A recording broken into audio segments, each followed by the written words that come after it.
মেঘালয়ের শিলং জে.এন স্পোর্টস কমপ্লেক্সে আধুনিক ইন্টিগ্রেটেড মাল্টিপারপাস ইনডোর হলের উদ্বোধন করলেন কেন্দ্রীয় ক্রীড়ামন্ত্রী মনসুখ মান্ডভিয়া।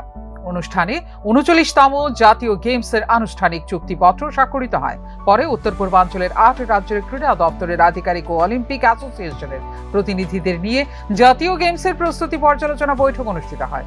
বৈঠকে ত্রিপুরার ক্রীড়া সচিব পি.কে চক্রবর্তী রাজ্যে নির্ধারিত জিমন্যাস্টিক্স প্রতিযোগিতার পাশাপাশি যোগাসন প্রতিযোগিতা আয়োজনের জোরালো দাবি জানান। ত্রিপুরা অলিম্পিক অ্যাসোসিয়েশনের সচিব সুজিত রায় অতিথিদের স্মারক ও উত্তরীয় প্রদান করেন এবং ত্রিপুরা সফরের আমন্ত্রণ জানান।